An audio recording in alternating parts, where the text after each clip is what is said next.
Moi qui se disent TikTok, Snapchat, Instagram, tout ça c'est bien, mais le théâtre avec un grand T, c'est quand même vachement mieux. Mais nous, la musique d'ambiance, parce que nous allons recevoir ce soir Carmela Giusto qui nous rejoint sur ce plateau. Carmela, venez nous rejoindre pour nous parler de Molière, d'opéra, de femmes, mais aussi de vous, Carmela. Ah, je suis une femme, bonsoir. Merci d'être là. Alors, il y en a qui se disent à la maison, c'est elle ou c'est pas elle? C'est elle ou c'est pas elle? C'est elle ou c'est pas elle? Oui, oui, c'est elle. Vous la reconnaissez, évidemment. Là, on attaque tout de suite avec le harcèlement sexuel. Déjà je viens à peine d'arriver. Non, mais on m'avait commence. dit que vous étiez chaud comme une baraque à frites, Non, mais non, là, qu'est-ce que vous faites? vous Non, mettez la sauce. Non, attendez, non, je ne vais pas vous harceler sexuellement. Je vous parle du harcèlement dans le monde du cinéma. Ah, pardon. Et quoi, vous me harcelez pas sexuellement alors? Bien sûr que non. Et je peux continuer ma chronique dans l'émission? Évidemment. Et bon, voyez avec Adrien alors, parce que vos méthodes sont pas les mêmes que les siennes. Ah bon? Comment est-ce qu'on passe du Grand Cactus, parce que c'est quand même là que le grand public vous a découvert, à Molière et à l'opéra? Ah, parce qu'on aime autant rire qu'apprendre. Et on peut rire aussi avec Molière sur scène, c'est ce que vous allez On nous peut prouver. rire en apprenant, on peut apprendre en riant, tout ça, ça fonctionne super bien. On aura l'occasion de le Ouais. découvrir, hein. Je donne déjà les dates, comme ça c'est fait, et après on peut rentrer au cœur de la discussion, hein. Le 2 juin au Trocadéro à Liège, du 1er au 13 novembre ce sera à la comédie Claude Voltaire à Bruxelles, et puis le 8 décembre à la ferme du Biérot. Comment résumer le spectacle? C'est complexe et touffu? Alors, Et on va vous avant faire ça, en confiance. Avignon, hein. On est au Festival d'Avignon tout l'été, hein. désolé. Tout le mois, hein. Pour le ticket carburant, je vous avoue qu'on a fait l'impasse sur D'accord, ok, d'accord, je comprends. On résume le spectacle et vous le faites mieux que personne. Déjà, ça parle de Molière. Bienvenue dans une version inédite de l'histoire de Molière à l'opéra au pays du Vatican. Mais ce spectacle parle aussi d'opéra.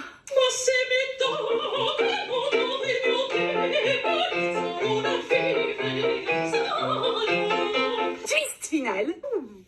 Molière, l'opéra et les femmes, ça parle surtout des femmes. De nous. Le féminisme né pendant ces années de bouleversement-là ne s'éteindra jamais. C'est un spectacle que vous avez complètement écrit, Carmela? Complètement. De A à Z. De A à Z. Comme une grande. Dans lequel on va quand même retrouver des petits bouts de Molière que vous intégrez ou pas Pas du forcément? tout. Vous racontez sa Pas vie du à tout. lui? Alors, je me base sur ce qu'il nous a apporté, sur sa modernité, parce qu'on l'appelle féministe ante litteram. Alors, est-ce que c'est vrai ou pas? Mais quand l'histoire démarre, Et vous il avez est noté, déjà mort. Ante litteram. Ah oui, Ante litteram, ok. vous avez une concurrence. C'est pour vous, c'est pour les latinistes. Hein.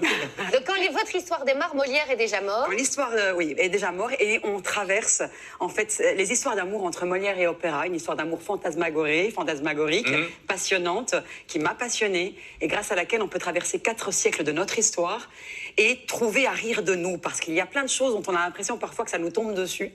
Le pervers narcissique, l'adultère. Ouais, c'est pas aussi moderne que le ça, c'est ça que burn-out, vous voulez et dire. ce n'est pas si moderne Alors que vous ça. dites 4 siècles d'histoire, mais c'est des années de travail pour vous aussi. C'est un spectacle qui vous accompagne. Vous aviez démarré d'ailleurs en solo, et là vous n'êtes fait. plus seul sur scène. Bon non, après la Covid, on a juste envie de retrouver tous ses potes et de savourer chaque moment.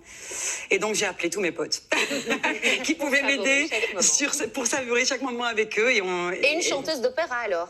Et Rita Matos Alves, Ouais. qui est, et Aveline Monnoyer aussi, qui est mezzo. C'est une soprano et une mezzo qui vont se relayer, s'alterner dans cette tournée et qui sont flamboyantes, ténébreuses, d'une féminité et d'une élégance à couper le souffle. C'est un bonheur d'être avec question elles à sur propos de scène. la chanson, parce qu'on vous a vu sur les réseaux sociaux et sur YouTube, on va le dire franchement, en train de chanter.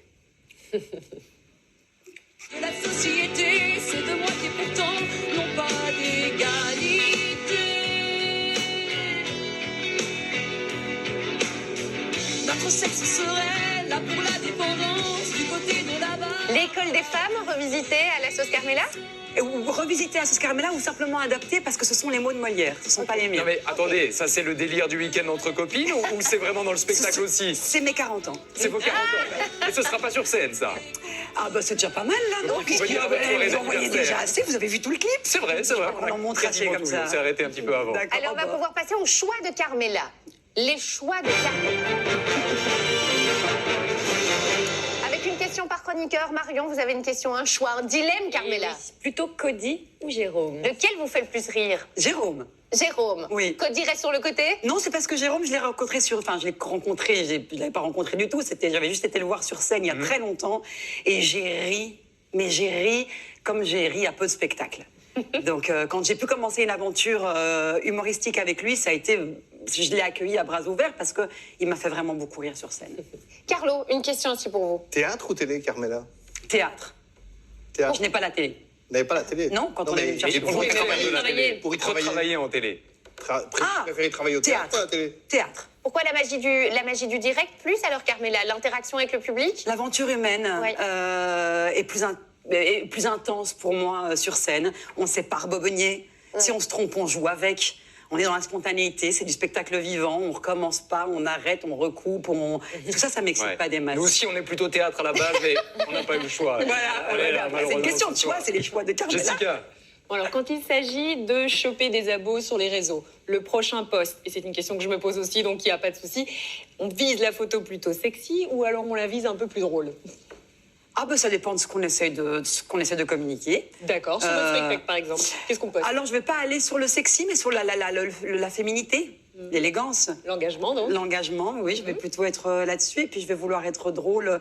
J'aime le contraste, hein, comme vous disiez, le grand cactus ou le doctorat. Et le doctorat, c'est vraiment le bonheur de faire un peu les deux, quoi. D'aller dans de l'intense et puis après de faire Un petit peu de bon, Et vous verrez qu'il y a un peu de ce grand écart sur scène. Rendez-vous le 2 juin au Trocadéro, à Avignon, bien sûr, hein, pour tous les Belges qui sont en vacances sur place.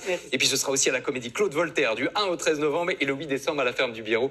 Merci Carmela Et d'avoir beaucoup été de là. succès, Carmela. Ouais. gentil. Si vous avez un petit creux, on file en cuisine.